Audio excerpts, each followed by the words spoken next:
میں یہاں چند بزرگوں کی بات بتا دوں۔ اللہ والے کیا دنیا میں انہوں نے کچھ حاصل نہیں کیا؟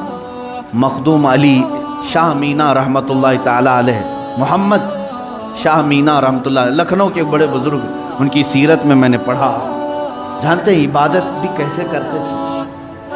اللہ اکبر، رات کے وقت کھلی دیوار جو کمپاؤنڈ جیسے ہوتا ہے، دیوار کے اوپر کھڑے ہو جاتے تھے، عبادت کے لیے کھڑے ہوتے تھے، ادھر بھی نیچے ادھر بھی نیچے، بیچ میں دیوار ہے، کھڑے کھڑے عبادت کرتے تھے رات تک۔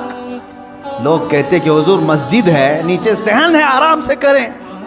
کہتے جب آرام ملتا ہے تو نیند آ جاتی ہے، آرام ملتا ہے تو نیند آ جاتی ہے۔ میں دیوار پر کھڑا ہوتا ہوں اور رات کو نیند آتی ہے تو کبھی کبھار دیوار سے گر جاتا ہوں۔ تو کہا گر جاتے ہیں پھر بھی کھڑے ہوتے ہیں؟ کہا ہاں، جو جسم غافل ہوگا اس کی سزا یہی ہے کہ وہ دیوار سے گرایا جائے۔ جو اپنے مولا سے غافل ہو اس کی سزا یہی ہے کہ اسے گرایا جائے۔ یہ اللہ والے تھے جو لمحے بھر کے لیے غافل ہوتے تو اپنی جسموں کو سزا دے دیتے تھے۔ حضرت سیدنا ابو بکر شبلی رحمۃ اللہ تعالی علیہ، یہ ہمارے سلسلہ قادریہ کے بڑے بزرگ ہیں۔ بہر شبلی شیر حق دنیا کے کتوں سے بچا، ایک کارک عبد واحد بے ریا کے واسطے۔ ہم شجرہ میں پڑھتے ہیں ان کا نام، حضرت ابو بکر شبلی رحمۃ اللہ علیہ، بغداد شریف کے بزرگ ہیں۔ سیدنا امام اعظم ابو حنیفہ رضی اللہ تعالیٰ عنہ کے پڑوس میں دفن ہے۔ آپ جب رات کو ذکر الہی کے لیے کھڑے ہوتے یا عبادت کے لیے کھڑے ہوتے، ایک مرتبہ ایسا ہوا کہ آپ کو جھپکی آئی، نیند آئی۔ یہاں تو لوگ رات تو چھوڑے جمعہ میں سوتے ہیں، بہت سارے لوگ تو جمعہ میں اپنی نیند کمپلیٹ کر کے آتے ہیں، پتہ ہی نہیں چلا کہ امام کب کھڑا ہوا، اقامت کب ہوئی، خطبہ تو پورا نیند میں چلا گیا۔ واللہ عالم سوتے ہیں یا پھر کشف کرتے ہیں، مراقبہ کرتے ہیں، چوتھی منزل پر پہنچتے ہوں گے۔ عزیزان گرامی، یہ وہ دل سوتا ہے جسے اپنے رب تعالیٰ کی طرف توجہ نہیں ہوتی۔ وہ آیا ہے رسم ادا کرنے کے لیے، وہ آیا ہے لوگوں کے دکھاوے کے لیے۔ دل کی توجہ اور دل کی حضوری ہو تو نیند کہاں کی۔ حضرت ابو بکر شبلی رحمۃ اللہ تعالی علیہ، رات کے وقت جھپکی آ گئی، تھوڑا سا اونگ آئی، کیا کیا جانتے آپ؟ وہ کھڑے ہوئے۔ پہلی مرتبہ رات میں ایسا ہوا کہ مجھے اونگ آ گئی، کیسا ہوا؟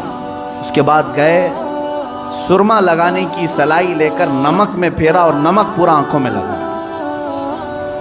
آنکھوں میں نمک لگاتے، ذرا لگا کر کے دیکھو اپنی آنکھوں میں نمک کیا حالت ہو۔ سیدنا ابو بکر شبلی رحمۃ اللہ علیہ کی آنکھوں سے خون رستا تھا، خون رستا تھا، ٹپکتا تھا، اور اسی حالت میں وہ عبادت کرتے تھے۔ لوگوں نے پوچھا کیا یہ اس طرح سے کرنا صحیح ہے آپ کا؟ اپنی آنکھوں کو آپ نے نمک میں ڈال دیا۔ وہ ہنستے تھے، کہا یہ غافل آنکھوں کی تو بہت چھوٹی سزا ہے، بہت چھوٹی سزا ہے کہ میں نے نمک پھیر دیا۔ اگر اسی طرح زندگی بھر غافل رہی تو اس میں تو آگ کی سلائیاں پھیری جائیں گی، آگ کی سلائیاں پھیری جائیں گی، میں تو نمک پھیر رہا ہوں۔ عزیزان گرامی، وہ کہاں ہو تم، کس جگہ پر کھڑے ہو آج؟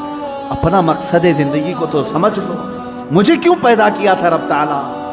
کیا اسی لیے کہ لوگوں کے تانے، لوگوں کو کی جاسوسی میں اپنی پوری زندگی گزار دوں؟ کس کے گھر میں کیا پک رہا ہے وہی بات کرتے بیٹھا رہوں، کس کی بیوی کیسی ہے وہ ڈسکس کرتا بیٹھا رہوں، کس کے گھر میں ابھی کتنے شادی کے لوگ ہیں وہ ڈسکس کرتا بیٹھا رہوں، کس کی دکان ٹھپ پڑ رہی ہے یہ ڈسکس کرتا بیٹھا رہوں؟ تمہاری زندگی اسی لیے ہے، پوری دنیا بھر کے گلے تانے اور شکوے، غیبت، چغلیاں اس کے لیے ہے۔